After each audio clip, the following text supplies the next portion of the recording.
The mystery of banking. The rise of monetary economies assisted two significant changes to society. First, since the fruit of one's labor could now be monetized and exchanged freely, it allowed for the specialization of labor. Second, thanks to monetization, individuals could more easily save for the future. By allowing for savings and capital formation, human societies were able to advance beyond subsistence farming.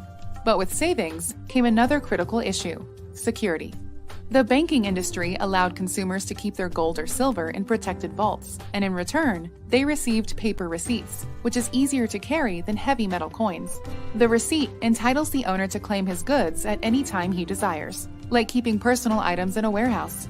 Since any holder of the receipt can claim the gold, convenience inevitably leads to the transfer of these paper notes instead of the metal itself. So long as the bank has as much gold as it does banknotes, which is called full reserve banking, there is no increase in the money supply.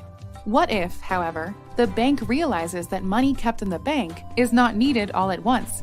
A bank could lend out a customer's money, receive profit from the loan, and then return the money into the customer's account before it is withdrawn. If a customer closes their account quicker than expected, the bank may borrow from another account to make up the difference. This is fractional reserve banking, and this is how almost all banks operate today. In doing so, big banks have become very profitable, but the economic consequences complicate the issue of money. For example, let us say that 100 gold coins enter a bank account. The bank account only keeps 10% reserves in an account, so it lends out 90 gold coins. 50 of those 90 gold coins end up in another customer's account at the bank, and now the bank lends out 45 of those coins. From that first deposit of 100 coins, the original customer currently has a receipt for 100 coins. Another customer has a receipt for 50 coins, and there are additional 135 coins worth of loans on the market. The result is an expansion of paper receipts, money substitutes, in the market, without any increase in gold to support it. This arrangement is also different than if the original customer directly loaned out 50 coins instead, because with such a loan, the lender would have no expectation of being able to access the money that is being borrowed.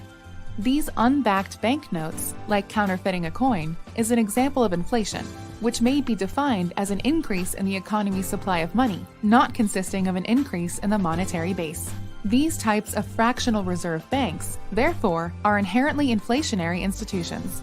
Whether this additional money is created by the direct printing of new money or by multiplying in a fractional reserve system, the result is an increase in the money supply not reflected in an increase of wealth in the real economy, which will create additional issues we will explore later.